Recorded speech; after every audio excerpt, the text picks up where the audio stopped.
When Vicki called to talk to me, one of the things that she said was, this is a community that's committed to peace, and a community that's committed to justice, and a community that's been involved in these struggles for a long time. And one of the things about thinking about race in the United States in particular is that race is a deep wound. The way we deal with race in this country is a deep wound. And one of the problems, I think, I love this children's story. It made me think about how one of our challenges, I think especially those of us who look like me, right? Light skin, blonde hair, grew up in Wisconsin in Oshkosh, a little town called Oshkosh, is that after the civil rights movement, many people thought, hey, you know, we've worked this out, we've figured it out, we've passed the laws, look, we have a black president. And yet, obviously, if you listen to people, if you're in relationships with people who don't look like me, you discover that there are still these very deep wounds, and they're not just historical wounds, they continue. So as people have tried to figure out, scholars in particular, how do we even think about this? We've started to look at racism at a number of different levels. So the first one is the kind of racism that probably most of us are real familiar with. It's what you might call interpersonal racism, and it happens when individual persons, all of us, let's just start out, as human beings, we all have prejudices. That's just part of how we are. That's part of who we are as human beings. But people who have the power to enforce those prejudices, right? A word we often use is bigots, become bigots. All right, so on an interpersonal level, you can have, if you look like me, you live in a system, I may be very good about, on a personal level, I hope I'm not a bigot, I hope I'm not expressing my prejudice, I hope I have good relationships with people. That's interpersonal. So maybe I'm not racist on an interpersonal level, but I live in a system, and that's when we start to talk about systemic racism or institutional or even structural racism. Race is something, maybe you don't know this actually, scholars have learned, it's not biological, okay? Even though we look at each other and we say we have different skin color, it's not a biological thing. Race is a social construct, right? In other words, if you look down at the DNA level and all those other kinds of things, if you even look, I think about my niece, if you have friends who are biracial or multiracial, you can have children in one family who have a black parent and a white parent, and some of the kids in that family will look white and some will look black. There's no guarantee, it's not a biological thing. But what happens is that we attach social meaning to the way we look. And those of us who have the ability to enforce the social meaning we attach to it live in a structure now that adds power to that. So when I think about this children's book and the question that she ended with about the young black man who was learning about his roots and asking, well, what does it mean to be white? What are the white cultural roots? One of the challenges that we face, those of us who are white, is what does it mean to be white? The history of systemic racism in the United States is such that all the ethnicities that people who look like me brought into the context have been erased in many ways. We don't remember those histories. We don't remember those roots. And we end up with this notion that we're just human. So instead of the rainbow colors she talked about in the book, we have, I think, functioned towards wanting to be colorblind. I don't know if you've ever heard that phrase. It's so funny to stand here because I can't see you. You can see me, but the lights are. So we have tried in the United States, I think white people, many of us, to be colorblind, right? To say, well, race doesn't matter. But actually what I think we need to do is get to a place we might call color amazed, right? Color conscious. Color conscious of the diversity and the richness of all that we bring into the setting, right? So when we think about what it has meant for people, many of you have ever heard the phrase, the explicit, the implicit, and the null curriculum. I don't know if that's the teacher in me, right? The scholar. That's the explicit curriculum is what you intend to teach. The implicit curriculum is what kind of gets learned along the way, and the null curriculum is what you don't talk about. So for instance, we explicitly say that racism is bad. We explicitly say that this is a country that cares about justice. But implicitly, we notice difference. And we notice on the null curriculum that those differences get attached to different kinds of things. So white privilege, what does it mean to be white in the United States? One of the reasons why people talk about white privilege is it often means, being white means assuming that who you are is what it is to be human. And folks who inhabit other spaces are exotic or need to be contextualized or are whatever, right? So if you think about hymns in a hymnal, the hymns that you grew up with, most of us in this room look like me. We grew up with these hymns. Those are hymns. Those are our hymns. And those hymns that are the African American national anthem, or that are the Asian American melody, or those are, those other communities' pieces that are extra. They have this extra label to it. So the null curriculum is that white is normal, white is normative, and everything else is something else to be added.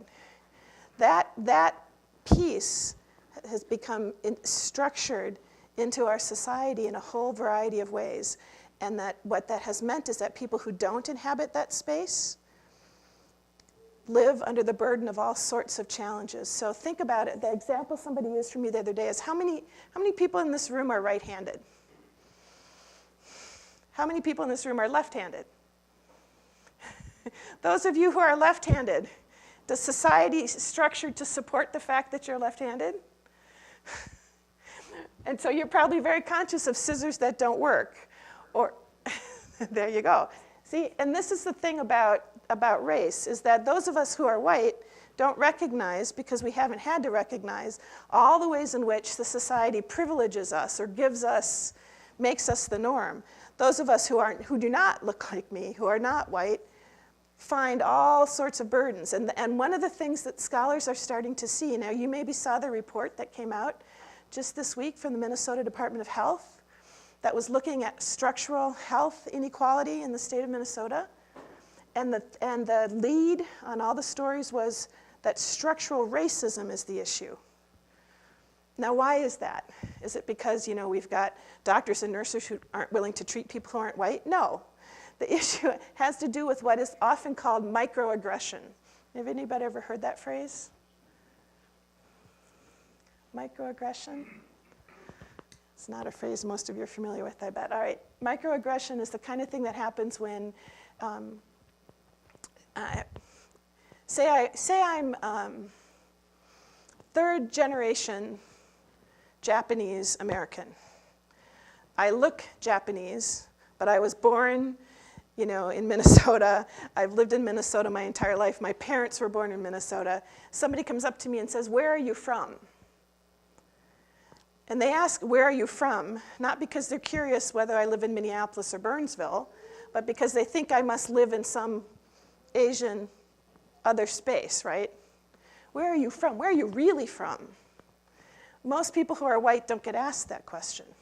That's an example of what you might call a microaggression. And one of my slides has a great link. If you were to type in microaggression into Google, you'll see all sorts of studies about it. And one of the pieces that's at the top of the list right now is a thing that was done at Fordham University last month, or I guess in December, where students at Fordham University were asked, "Do you ever experience racial microaggression?"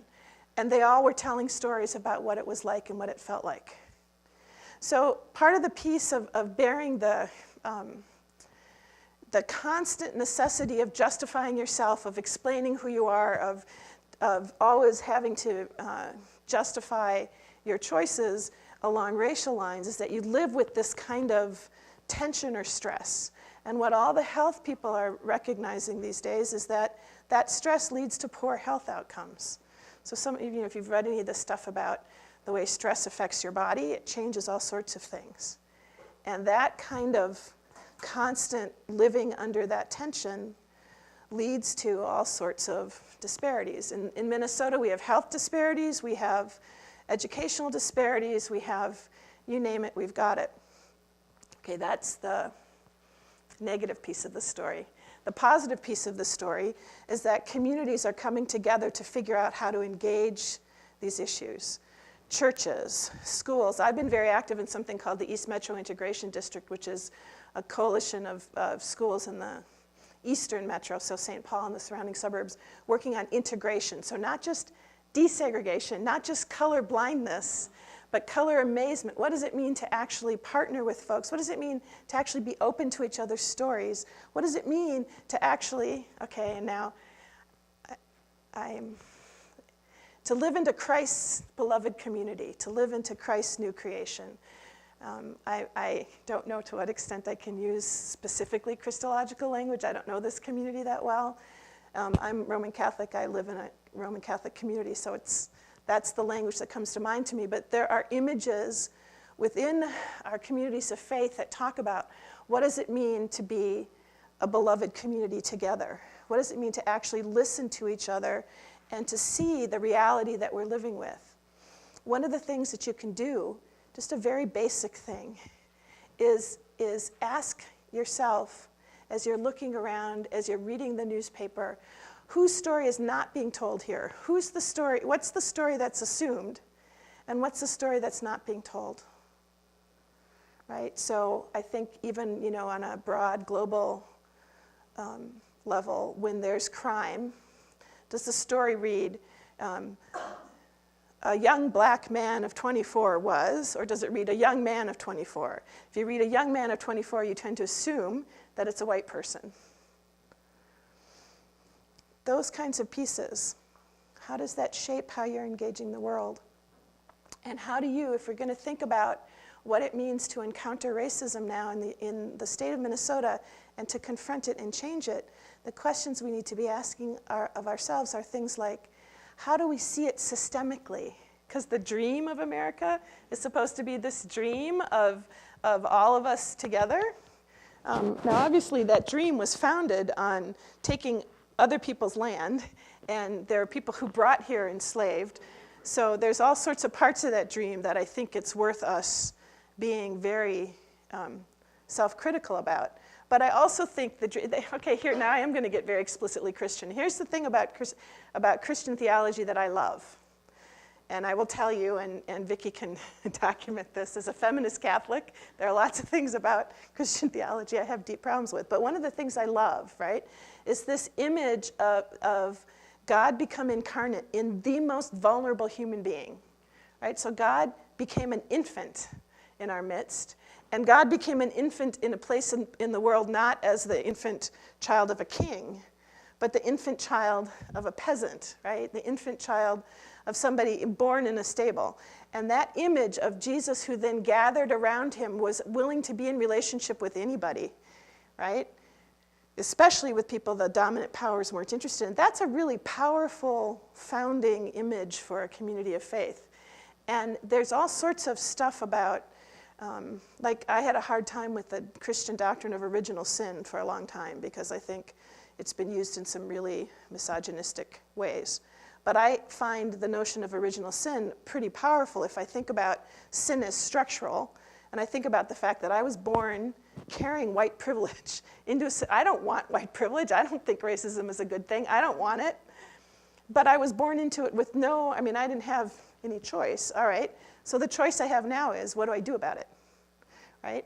Do I recognize it and try to deconstruct the privilege and live into beloved community, or do I ignore it? Do I, instead of trying to figure out ways to have each of us tell our own stories and see them as rich stories, rather than, where are you from, right? Where are you from? I'm from St. Paul, Minnesota. We have a huge opportunity here in Minnesota because, frankly, part of the reality of looking at the disparities, so some of them are really sharp, like, until very recently, we had the biggest achievement gap between black and white students in the nation. That's now we're only, 47th or something. It's an improvement. But part of it is that we're also looking at it. We're measuring those things. So we have a state Department of Health that is actually asking these questions and measuring them. There are parts of the country where they're not being measured at all, where people aren't looking at them at all. We have the data, so we can actually do something about it.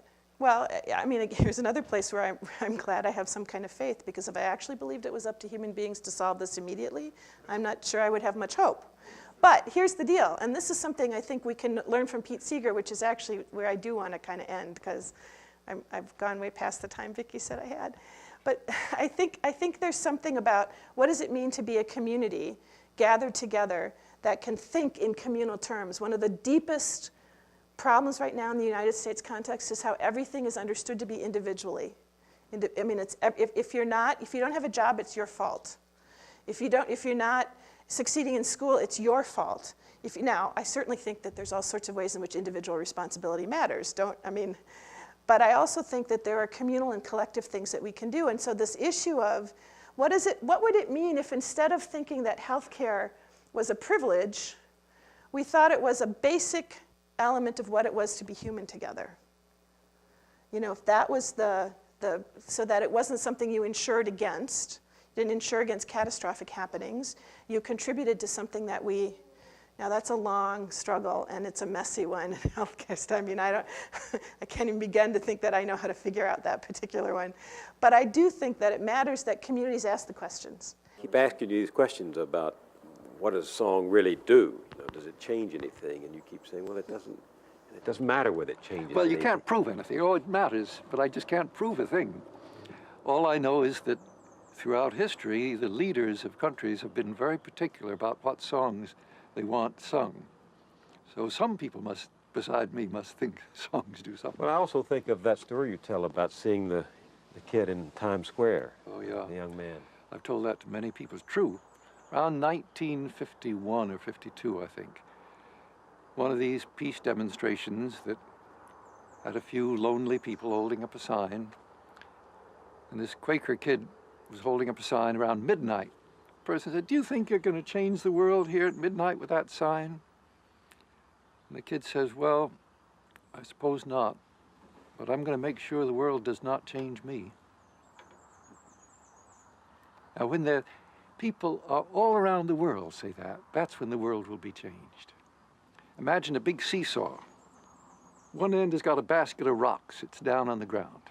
The other end's half full of sand. And there's some of us got teaspoons. We're putting sand in that basket. But most people are laughing at us. They say, "Don't you see it's leaking out as fast as you're putting it in?" We say there's more people with teaspoons all the time. One of these days, you'll see that basket full. And that whole seesaw will go just like that. And people say, "Gee, how did it happen so quickly?" When I hear you talk, I think of that song. I don't know who wrote it. How Can I Keep from Singing? You know that one. Is it one of yours? No, I was taught it by a woman who's now in her 80s, and she learned it from her grandmother. The song was in Christian hymn books back 100 years ago, but my friend wrote a new verse for it back in the days of Senator McCarthy, and it really, well, for me, it makes the song. My life flows on in endless song above earth's lamentation. I hear the real, though far off, hymn that hails a new creation. Through all the tumult and the strife, I hear that music ringing. It sounds an echo in my soul. How can I keep from singing? What though the tempest round me roars? I know the truth, it liveth. What though the darkness round me close? Songs in the night it giveth. No storm can shake my inmost calm, while to that rock I'm clinging. Since love is Lord of heaven and earth, how can I keep from singing? When tyrants tremble sick with fear and hear their death knells ringing, when friends rejoice both far and near, how can I keep from singing? In prison cell and dungeon vile, our thoughts to them are winging, when friends by shame are undefiled, how can I keep from singing? I don't have any voice anymore, but that sure is a good song. We'll let that be our closing song. I want to thank Mary very much for being here with us. Can we give her a round of applause?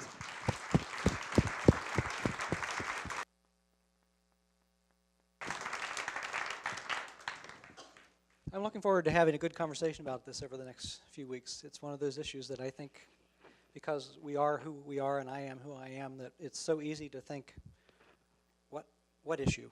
We solved that issue, and we haven't solved that issue by a long shot. So we're going to have a conversation, continuing conversation if you want to be a part of it afterwards. The kids will be going downstairs. The youth will be having their session. Adults will gather here. First, we are going to have a very brief congregational meeting, and let me give you just a moment of context for that. I think you all know that we have a Hispanic congregation that meets here, and they pay rent to us, and that rent, we've been using that money to pay our mortgage to the Northern Plains District. The district holds our mortgage. And it's one of the, that's okay, it's wonderful. What I don't know if you know this or not is that, and this is typical in denominations and churches around the country, the district actually owns our building. Even where we're paying for the mortgage, they own the building. And as long as we are part of the denomination of the Church of the Brethren, then we can do what we want with the building, pretty much. But we have a lot of physical needs in this building right now. We need a new parking lot. Well, the list is long. You all know what the list is. And it's in our interest, and we think it's also in our district's interest to allow us to use some of the money we've been paying for rent instead to put it to use to take care of our building, to take care of their building. So that's what we're going to ask them to do. Right now, the money that we are paying for rent, they are putting into a savings account. They're not depending on that money for their budget. They're just saving it for future use. And so we think we should maybe be able to use some of that money.